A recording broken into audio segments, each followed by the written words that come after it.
Hello दोस्तों, नमस्कार, सत श्री अकाल। तो आज के लेक्चर में हम लोग देखेंगे कॉमन मैथमेटिक्स से जो भी क्वेश्चन आते हैं एचटेट में, टीजीटी हो या वो पीजीटी मैथमेटिक्स हो। ठीक है, यहाँ पे मैंने सिलेबस मेंशन कर रखा है, एक दो टॉपिक एक्स्ट्रा हो सकते हैं लेकिन मैक्सिमम क्वेश्चन यहीं से आ रहे हैं। ठीक है, तो वॉल्यूम वगैरह वाला क्वेश्चन होगा, स्पीड, टाइम, डिस्टेंस होगा, मिक्सचर एलिगेशन हो जाएगा, डे, टाइम, मैन, वर्क वाला हो जाएगा, परसेंटेज का टॉपिक, लॉस प्रॉफिट हो जाएगा, सिंपली हमें सिंपल इंटरेस्ट, कंपाउंड इंटरेस्ट वाला हो गया, एंड सिंपल अलजेब्रा क्वेश्चन हो गया, एलसीएम एचसीएफ हो गया, ये एज हो गया, रिवर, बोट, टैंक वगैरह वाले क्वेश्चन हो गए, नंबर थ्योरी से भी कुछ क्वेश्चन हो सकते हैं। एंड बस यही इसी टाइप के क्वेश्चन है हमारे पास में।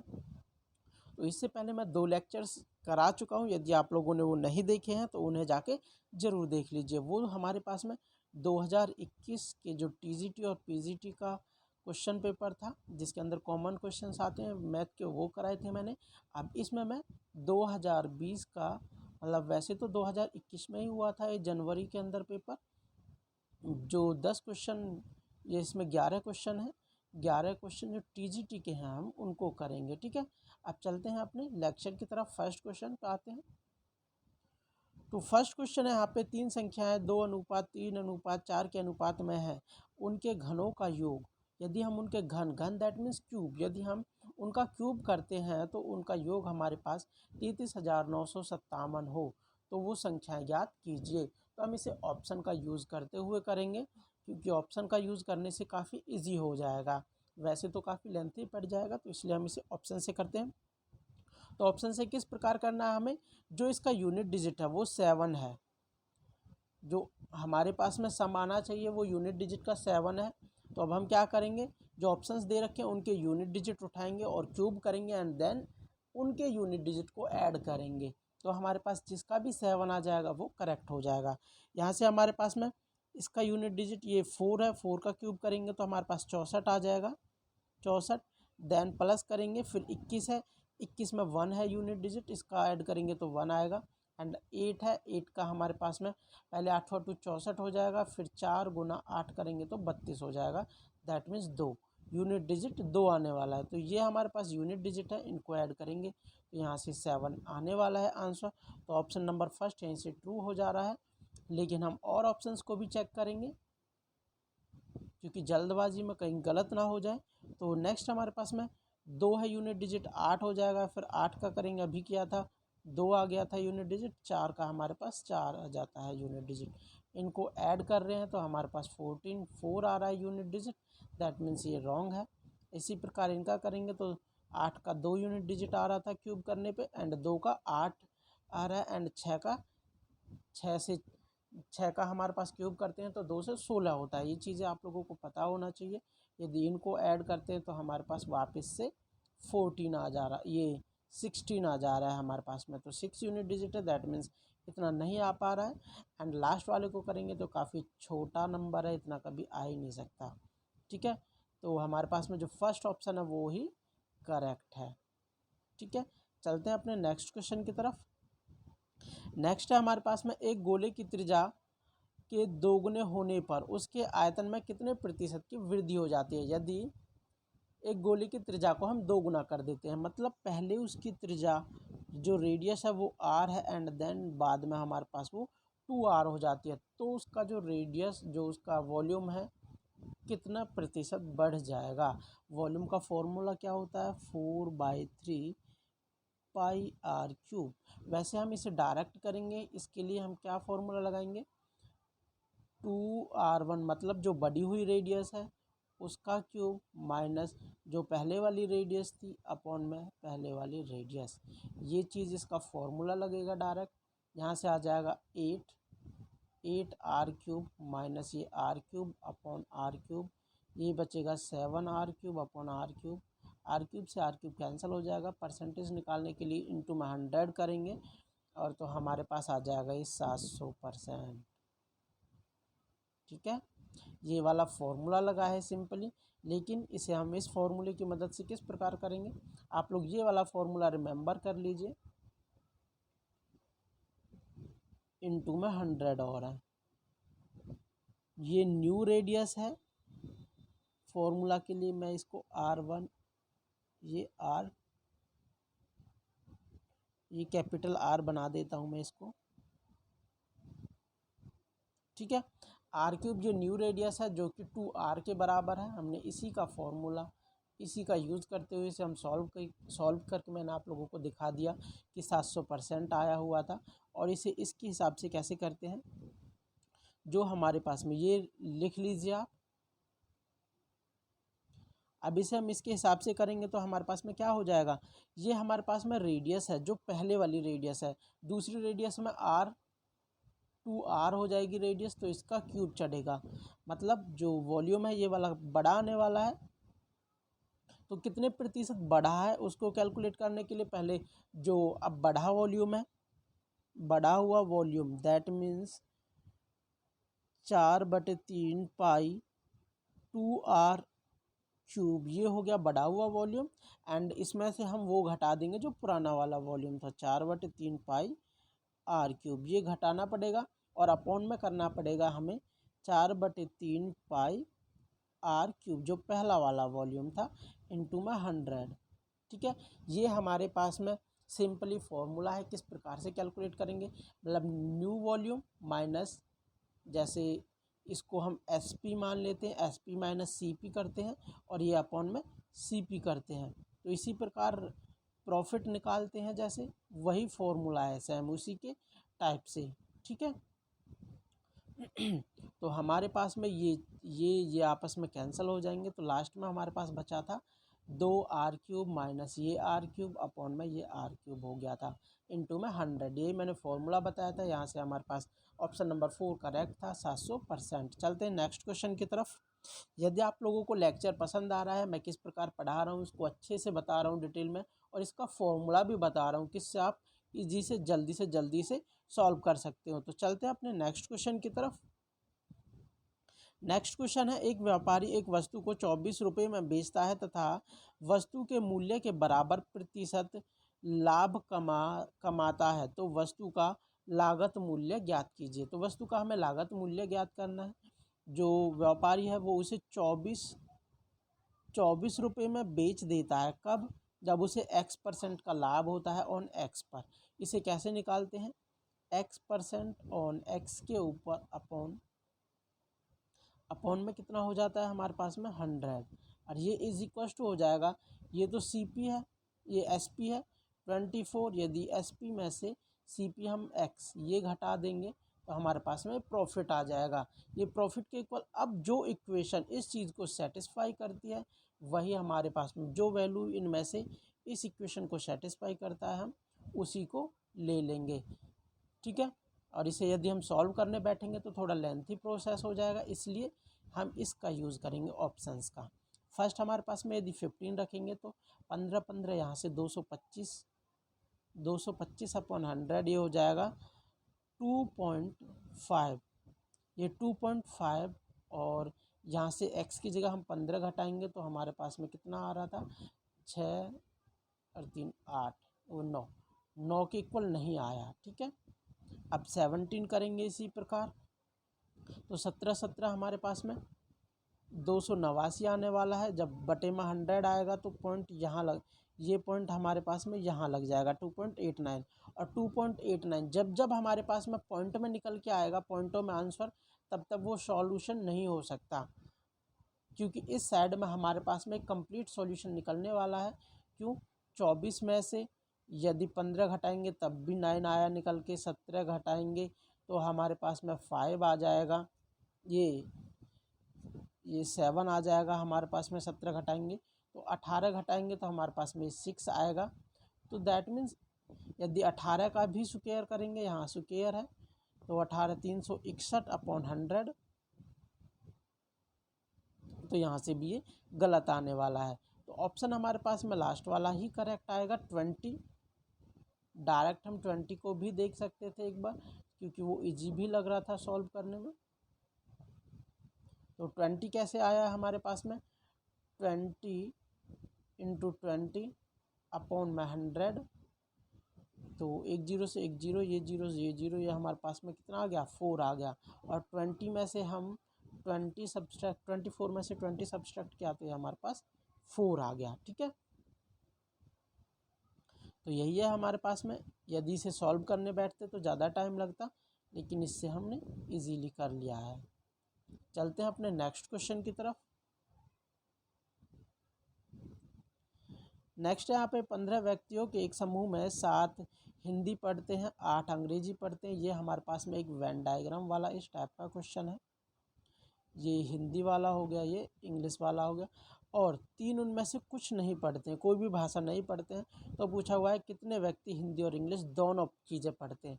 मतलब हमें ये कॉमन वाला पार्ट निकालना है। टोटल 15 व्यक्ति से थे, 3 कुछ नहीं पढ़ते, दैट मीन्स हमारे पास में जो कुछ ना कुछ पढ़ने वाले 12 व्यक्ति निकले। मतलब यदि हिंदी और इंग्लिश का यूनियन करते हैं तो वो हमारे पास में टोटल 12 व्यक्ति हैं, और हमें इनके कॉमन निकालना है, हिंदी इंटरसेक्शन इंग्लिश। ठीक है, ये वाला फॉर्मूला आप लोगों को याद होना चाहिए। इंटरसेक्शन का क्या होता है कि Hindi intersection English is equal to Hindi पढ़ने वाले प्लस इंग्लिश पढ़ने वाले माइनस हिंदी और इंग्लिश दोनों पढ़ने वाले टोटल। तो ये हिंदी पढ़ने वाले हमारे पास में 7 हो गए थे, ये 8 हो गया, एंड ये बचे हुए दोनों पढ़ते हैं वो 12 हैं। तो 15 minus 12 is equal to 3। Option हमारे पास में सेकंड है वो करेक्ट हो जाता है 3। ठीक है, ये हमारे पास में जो वेन डायग्राम है उससे होने वाला क्वेश्चन है। चलते हैं नेक्स्ट क्वेश्चन की तरफ। नेक्स्ट क्वेश्चन हमारे पास में यदि पी तथा क्यू परिमेय संख्या है, मतलब रैशनल नंबर्स हैं, तो ये हमारे पास में एक इक्वेशन दे रखी है, फिर पूछा हुआ है पी और क्यू की वैल्यू निकालिए। जो हमारे पास में लेफ्ट साइड में दे रखा है इसका हम रैशनलाइजेशन कर देंगे। 3 plus under root 5 upon 3 minus under root 5 ये दे रखा है। रैशनलाइजेशन करने के लिए नीचे वाले का हम साइन चेंज करते हुए मल्टीप्लाई ऊपर नीचे कर देंगे। ऊपर हमारे पास में स्क्वायर बन जाएगा ये दोनों मिलके, और यहाँ पे a plus b and a minus b वाला फॉर्मूला बनेगा। तो यहाँ से हमारे पास में ये हो जाएगा 3 प्लस अंडर रूट 5 इसका स्क्वायर अपॉन में 3 का स्क्वायर माइनस अंडर रूट 5 का स्क्वायर करेंगे तो ये 5 ही आने वाला है। यहाँ से आ जाएगा 3 तिया 9 प्लस 5 प्लस 3 दूनी 6 अंडर रूट 5 अपॉन में ये 9 माइनस 4, ये 14 प्लस 6 अंडर रूट 5 अपॉन में ये आ जाएगा, ये 5 था, दैट मीन्स यहाँ 4 बचा, तो ये बचेगा 7 अपॉन 2 प्लस 3/2 अंडर रूट 5। ये 4 दोनों के बटे में अलग अलग कर दिया है तो ये आ गया। और ये कंपेयर किसके साथ करना है, p plus q under root 5। तो यहाँ से p हमारे पास आ जाएगा 7 अपॉन 2 एंड q आ जाएगा 3/2। तो ऑप्शन नंबर फर्स्ट है जो वो करेक्ट है। अब चलते हैं नेक्स्ट क्वेश्चन की तरफ। नेक्स्ट क्वेश्चन है, यदि एक निश्चित धनराशि 3% ब्याज दर से 2 वर्षों का चक्रवृद्धि ब्याज 101.50 हो तो उसी धनराशि का समान समय के लिए सरल ब्याज कितना होगा। मैंने बताया था यदि कोई x राशि है हमारे पास में, उसका यहाँ पे कुछ परसेंटेज आता है, यहाँ पे कुछ परसेंटेज, फिर इसका हम परसेंटेज निकालते हैं, तो इन सबको ऐड करने के बाद चक्रवृद्धि ब्याज आता है। और जो यदि हम केवल इसी चीज़ को ऐड करते हैं जो फर्स्ट टाइम में आता है, तो वो हमारे पास में सिंपल इंटरेस्ट आ जाता है। ये सिंपल इंटरेस्ट है और ये कंपाउंड इंटरेस्ट था। ठीक है, अब इसने बोला हुआ है कि केवल 2 वर्ष का कंपाउंड इंटरेस्ट निकालिए यदि हमारे पास में ये सिंपल इंटरेस्ट निकालिए यदि हमें कंपाउंड इंटरेस्ट दे रखा है। तो हम इसे ऑप्शंस की मदद से करेंगे। तो कैसे करेंगे, यदि हम 50 टोटल हमारे पास में 2 साल का जो कंपाउंड इंटरेस्ट है, ये सिंपल इंटरेस्ट है, वो 50 हो जाता है, तो 1 साल का कितना हो जाएगा 25 प्लस 25। क्योंकि कंपाउंड जो सिंपल इंटरेस्ट होता है वो हमेशा बराबर होता है, कभी भी चेंज नहीं होता है, लेकिन जो कंपाउंड इंटरेस्ट होता है उसके अंदर ब्याज के ऊपर ब्याज लगता है, इसलिए वो चेंज होता जाता है। यदि ये 25 प्लस 25 है और इसके ऊपर और 3% लगाएंगे तो ये हमारे पास में 101 के बराबर नहीं आने वाला है। ठीक है,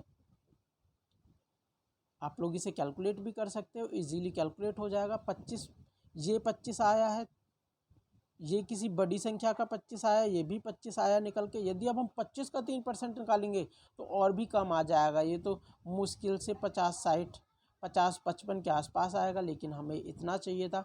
अब हम 100 का कैलकुलेट करेंगे तो ये 50, ये इसको भी 2 भागों में कन्वर्ट करेंगे, 50 + 50, फिर 50 का हम 3% कैलकुलेट करेंगे तो कितना आ जाएगा। ये फर्स्ट वाला इसे मिटा देता हूँ। 50 का 3% करेंगे तो 50 इंटू में 3/100, 1 0 से 1 0, 5 या 15/10, तो ये आ गया 1.5। वो हमारे पास में 100 हो गया, 100 और 1.5 हमारे पास कितना हो जाएगा 101.5। तो हमारे पास में जो ऑप्शन नंबर सेकंड है वही करेक्ट है। ये इसी टाइप से करने मैंने फर्स्ट वाले लेक्चर में भी बताया था ये किस प्रकार से होता है, और जो सेकंड वाला लेक्चर था उसमें अलग टाइप का क्वेश्चन था। सबको मैंने फॉर्मूले के हिसाब से कराया है। चलते हैं नेक्स्ट क्वेश्चन की तरफ। यहाँ पे है एक चतुर्भुज का एक कोण 108 है तथा शेष 3 कोण बराबर हैं। तो शेष तीनों कोण बराबर हैं, तो टोटल हमारे पास में तीनों कोण बराबर हैं, तो x + x + x प्लस में 108। यदि हम इन तीनों को ऐड करते हैं तो वो 360 के इक्वल हो जाता है। ठीक है, तो यहाँ से हमारे पास कितना हो जाएगा, ये 3x हो जाएगा, और 360 में से हम 108 सब्सट्रैक्ट करेंगे तो कितना आ जाएगा, ये आ जाएगा हमारे पास में, ये 2 हो गया, एंड 5 में से ये 5 ही हो जाएगा, 2 हो जाएगा। फिर इसे हम 3 से डिवाइड कर देंगे एक्सपेंड करने के लिए, 3 × 8 = 24 एंड 3 × 4 = 12। तो हमारे पास x की वैल्यू 84 आ गया, ऑप्शन नंबर थर्ड। चलते हैं नेक्स्ट क्वेश्चन की तरफ। नेक्स्ट है, यदि 2x बराबर 2y is equal to 8z, तो ये चीज़ हमें कैलकुलेट करने के लिए बोला हुआ है। ये दे रखा है एंड x की वैल्यू कैलकुलेट करने के लिए बोला हुआ है। यहाँ पे है 2x बराबर, यहाँ पे हो जाएगा फिर 2x, ये 2y बराबर 2^3z। ये चीज़ है, मतलब बेस यदि इक्वल है तो पावर्स भी इक्वल हो जाती हैं। x बराबर 2y बराबर 3z। तो आंसर हमें ये चीज़ दे रखी है, इसमें पुट करते हैं 1/2x। x की वैल्यू कैलकुलेट करनी है तो x के फॉर्म में पुट कर देते हैं सारी चीज़ों को। ठीक है, 1/2x ये हो गया, एंड 4, ये अब हमें ये वैल्यू पुट करनी है इसकी 2y, तो 2y की जगह हम x पुट कर सकते हैं, ये 2y की जगह हम x पुट कर सकते हैं, लेकिन वो 4y है, दैट मीन्स ये 1/2x हो जाएगा। फिर हमारे पास में 4z की वैल्यू पुट करनी है, और 3z is equal to x के इक्वल है, और z के इक्वल कितना है, x/3 है। तो यहाँ पे पुट करेंगे z के इक्वल, तो हमारे पास कितना हो जाएगा, यहाँ पे हो जाएगा हमारे पास x/3। तो पुट किया, 3 ऊपर चला जाएगा, 4x इज इक्वल टू 4। ये हमारे पास दे रखा है, इसको थोड़ा सॉल्व कर लेते हैं। अब नीचे एलसीएम 4x आ जाएगा, यहाँ पे 2 + 1 2 + 2 + 3 इज इक्वल टू 4। यहाँ से ये 7 हो गया, 7/4x is equal to 4। x की वैल्यू कैलकुलेट करनी है, तो ये 4 नीचे आ जाएगा, ये x यहाँ चला जाएगा, दैट मीन्स 7/4 × 4 16 बराबर x। तो x के बराबर आ गया 7/16, that means option number first. चलते हैं अपने नेक्स्ट क्वेश्चन की तरफ। यहाँ हमें कुछ नहीं करना था, जस्ट जो नंबर्स दे रखे हैं पहले उनको हमने 2 टू द पावर में कन्वर्ट किया ताकि बेस सभी का सेम हो जाए, फिर पावर्स को इक्वल कर लिया सबकी। फिर हमने यहाँ से x की वैल्यू कैलकुलेट करी है, यहाँ से y की फॉर्म, ये y की फॉर्म में ये y की वैल्यू कैलकुलेट करी थी, फिर z की वैल्यू कैलकुलेट करी थी, अभी आप लोगों को दिखाया। फिर यहाँ पे मैंने इन वैल्यूज़ को पुट करके x की वैल्यू कैलकुलेट कर लिया। ठीक है, चलते हैं नेक्स्ट क्वेश्चन की तरफ। नेक्स्ट क्वेश्चन है, 80 किलोमीटर यात्रा में एक रेलगाड़ी प्रथम 60 किलोमीटर 40 किलोमीटर प्रति घंटे से चलती है और शेष दूरी 20 किलोमीटर प्रति घंटे की स्पीड से चलती है। तो पहले हम क्या करेंगे, टोटल टाइम तो हमें टोटल किलोमीटर तो हमें पता है कि 80 किलोमीटर लगे, हमें औसत चाल कैलकुलेट करनी है, एवरेज स्पीड कैलकुलेट करनी है। टोटल किलोमीटर ये हो गया है। अब हमें कैलकुलेट करना है कि हमें टाइम कितना लगा था टोटल जर्नी के अंदर। तो 60 किलोमीटर 40 की स्पीड से चलता है। ये तो हमारे पास में पहले जो रेलगाड़ी से उसने टाइम लगाया ये हो जाएगा। यहाँ से कैलकुलेट करेंगे तो ये आएगा 3/2 आवर्स। रेलगाड़ी से वो उसने 3/2 आवर्स चला है। एंड टाइम 2 है जो उसने हमारे पास में किससे दूरी जो 20 बाकी दूरी है उसने 20 किलोमीटर प्रति घंटे की चाल से चली है रेलगाड़ी से। ठीक है, 20/20 इज इक्वल्स टू ये 1 आवर्स। तो उसने टोटल आवर्स कितना लिया है T1 plus T2 that means 3/2 H plus 1H। तो ये हमारे पास आ गया 5/2H। उसने 5/2 घंटे लगाए थे 80 किलोमीटर को चलने में।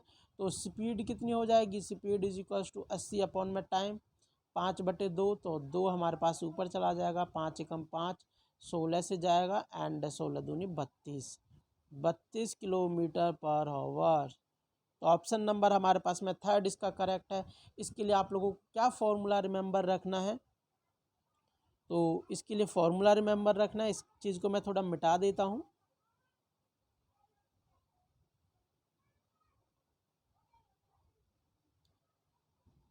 जो टोटल डिस्टेंस दे रखा है वो अपॉन में T1 प्लस T2, ये हमारे पास में फॉर्मूला है इसके लिए। T1 जो फर्स्ट दूरी चली गई है कितनी स्पीड से चली गई है वो टाइम है। एंड T2 सेकंड दूरी चली गई है वो कितनी स्पीड से चली गई है कितने टाइम में चली गई है। ठीक है, ये टाइम है, ये T1 एंड T2 ये हमारे पास में जस्ट इसका फॉर्मूला है। T1 एंड T2 कैलकुलेट करना है, देन इसे डिवाइड कर देना है तो एवरेज स्पीड आ जाएगी। चलते हैं नेक्स्ट क्वेश्चन की तरफ। नेक्स्ट क्वेश्चन है ए स्विमिंग पूल 30 मीटर लॉन्ग। एक स्विमिंग पूल है हमारे पास में, उसकी लेंथ 30 मीटर है। फिर कह रहा है एक साइड से वो 0.8 मीटर गहरा है एंड दूसरी साइड से वो 2.4 मीटर गहरा है। फिर ये कुछ इस टाइप का स्विमिंग पूल बन जाएगा। फिर कह रहा है the area of the vertical cross section of the pool along the length is. इस लेंथ के अलोंग और वर्टिकल जो ये हमें दिखाई दे रहा है, मतलब जो उसकी दीवार बनेगी, यदि हम उस पूल को ऊपर ज़मीन पे बनाना चाहें तो वो कुछ इस टाइप से बनेगा। ये हो जाएगा हमारे पास में, और ये इस टाइप से दीवार दिखेगी हमें उसकी। तो इसका एरिया कैलकुलेट करना है, वर्टिकली कैलकुलेट करना था और अलोंग लेंथ के अनुसार इसकी लेंथ हमारे, ये एक प्रकार से आप देख सकते हो ये एक समलंब, जो समलंब होता है उसके अकॉर्डिंग दिखाई दे रहा है कुछ, जो इस टाइप का फिगर होता है उसके अकॉर्डिंग है। ये वाली दो हमारे पास में पैरेलल साइड्स दे रखी है और ये हमारे पास में इनके बीच की हाइट दे रखी है। तो इसका फॉर्मूला क्या होता है, एरिया का फॉर्मूला होता है जो पैरेलल साइड्स होती हैं उन दोनों को हम ऐड करते हैं, जैसे ABCD। तो पैरेलल साइड्स ये हमारे पास पैरेलल साइड्स हैं, AB प्लस DC इनको ऐड करेंगे, देन जो हाइट है उससे मल्टीप्लाई करेंगे। हाइट हमारे पास में ये हाइट होती है एंड अपॉन में 2 हो जाएगा। ये हमारे पास फॉर्मूला है फाइनली। तो अब पुट कर देते हैं इनकी वैल्यूज़ यहाँ पे। 0.8 एंड 2.40 इंटू में 30 आ जाएगा, अपॉन में 2 आ जाएगा। फिर हमारे पास में ये कितना हो जाएगा 023, ये आ जाएगा हमारे पास 3.2 इंटू में 30 अपॉन 2, 2 से इसे कैंसिल करेंगे तो ये आ जाएगा 1.6 इंटू में 30 करना है, 16 कम 32 16 48 दैट मीन्स 4.8 इंटू में 10 था एंड देन ये 4.8 metre square. Option number first हमारा करेक्ट हो गया है। चलते हैं नेक्स्ट क्वेश्चन की तरफ। जो नेक्स्ट क्वेश्चन है ये हमारे पास में 66 नंबर का क्वेश्चन है। मैंने पहले नहीं कराया लेकिन अब करा रहा हूँ इसे, क्योंकि ये थोड़ा ट्रिकी वाला क्वेश्चन है। ठीक है, 12 पुरुष एक कार्य को पूर्ण करने में 18 दिन लेते हैं, जबकि 12 स्त्रियां उसी कार्य को 3/4 भाग को 18 दिनों में संपूर्ण करती हैं। उसने कहा है 12 पुरुष 18 दिन में कंप्लीट कर लेते हैं, परंतु जो 12 स्त्रियां हैं वो केवल 3/4 भाग को ही कंप्लीट कर पाती हैं। ठीक है, अब हम 18 दिन में ही कंप्लीट कर पाती हैं, वो भी टाइम तो हमारे पास सेम है लेकिन वो काम पूरा नहीं कर पाती हैं। तो कितना काम बच गया, 1/4 काम और बच गया था। अब 1/4 वर्क को कितनी महिलाएं करेंगी, इससे 3 से जब हम इसको डिवाइड करेंगे तो हमारे पास आ जाएगा 4, मतलब 4 महिलाएं 1/4 काम को करेंगी। तो टोटल काम को करने में कितनी और महिलाओं की ज़रूरत है, हमें 4 महिलाओं की और ज़रूरत है। हम लिख देंगे कि अब जो 16 महिलाएं हैं वो भी उतने ही काम को उतने ही दिन में करेंगी। मतलब यहाँ से निकल के आता है कि 12 पुरुष बराबर 16 वुमेन। तो 1 पुरुष बराबर 16/12 वुमेन।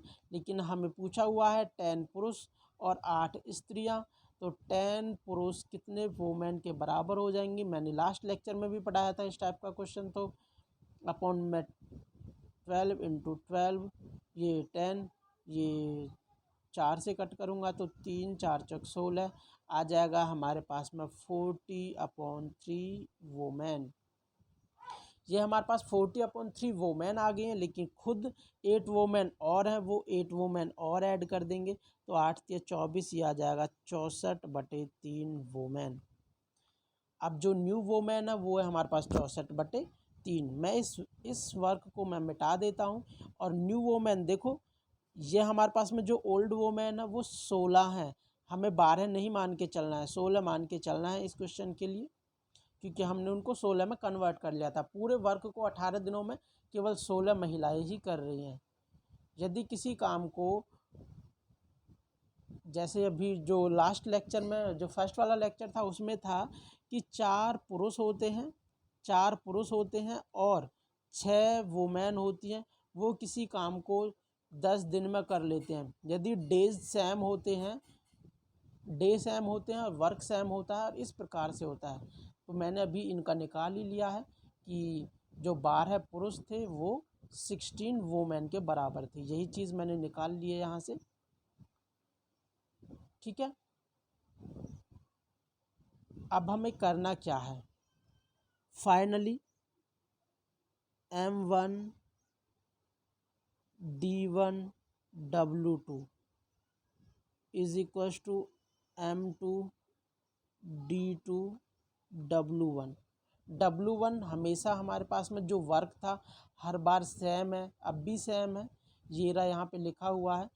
साथ इतनी स्त्रियाँ उसी कार्य को 10 पुरुष तथा 8 स्त्रियाँ कितने समय में पूरा करेंगी। तो वर्क सेम है तो वर्क को लिखने की ज़रूरत भी नहीं है, ये हमने हटा दिया है यहाँ से। अब मैंने बताया था जो वुमेन ये 12 नहीं लेनी है, हमें 16 लेनी है। तो यहाँ पे हम 16 ले लेंगे। दिन कितना लगाती हैं, वो 18 लगाती हैं, ये 16 लिख देंगे और दिन वो 18 लगाती हैं बराबर। अब हमारे पास लेटेस्ट वुमेन कितनी है, 64/3 और वो D2। ठीक है, अब इन्हें हम सॉल्व करेंगे तो 16 × 16, 16 चौका 64, फिर D2 की वैल्यू कैलकुलेट करनी है तो ये 3 इधर मल्टीप्लाई में हो जाएगा, 18 × 3 और ये 4 बटे में आ जाएगा।